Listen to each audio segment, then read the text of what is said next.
So, how do you lead without becoming toxic? See, the reality with toxicity is most of us don't realize it until it's too late. Everybody that I talk to knows when a toxic leader is in position, right? We've all worked for toxic leaders, people who just don't seem to have social intelligence or emotional intelligence and are all about themselves oftentimes, or sometimes are just blind to what's really happening. The real problem is what happens when that toxic leader is you. See, most of the time when toxicity is in place, the person who's being toxic is unaware of it. And often, toxicity doesn't show up in the normal day in and day out. It tends to come up most when we're feeling stressed, anxious, we're overwhelmed, and all of a sudden, these behaviors, these habits, these patterns begin to come up in our life that actually cause harm to the people who work with us and who work for us. So, before you get there, let's talk about a few ways that you can lead without becoming toxic. The first thing is you need to elevate your focus on the internal.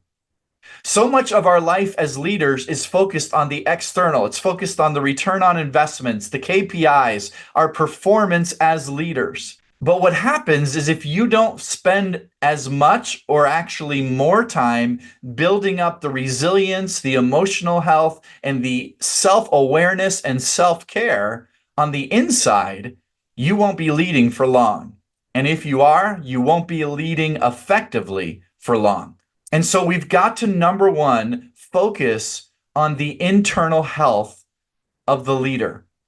One of the best ways to do this is to invest in a coach who can come alongside of you, or a counselor who can come alongside of you and help you see some of those blind spots, but also help you develop the emotional health and the resilience that you're going to need going forward. Second way that you can lead without becoming toxic is to lead by listening first. One of the number one skills I work on with my clients is the skill of curiosity. Not asking questions for the sake of just gaining information, because then people feel like just a cog in the machine.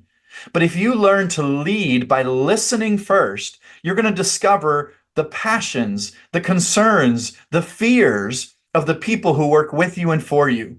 So lead by listening first. Have conversations that are just curious. Hey, tell me more about that. Hey, I'd love to know what your thinking is on this issue or that issue. Hey, if you were in my shoes, what would you do differently? Lead by listening first. Or thirdly, to lead without becoming toxic, we need to empower, not control. One of the telltale signs of a toxic leader is micromanagement. And the micromanagement is really not about the employee in most cases. What it's about is the leader themselves. Because they haven't done their inner work, they're going to reflect that or project that out to their workforce. And so they're going to find themselves trying to micromanage and trying to control outcomes and control people. And that's always a recipe for disaster. So empower people, not just with responsibility, but with authority. We can talk about that at another time. Number 4, stay humble and learn constantly. Stay humble and learn constantly. Look, we are all living a life in process. None of us have arrived, and none of us are perfect. When you develop a humble posture and a posture that says, I want to learn, I want to keep growing, I want to keep getting better, the people that work around you are going to notice it. And they're going to want to spend more time with you because you're somebody who's eager to learn. So those are just a few quick tips to help you lead without becoming toxic.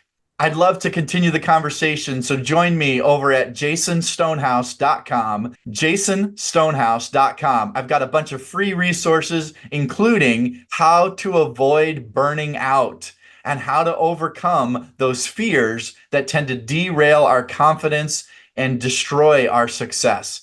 So I'd love to have you join me over at jasonstonehouse.com for more information just like this.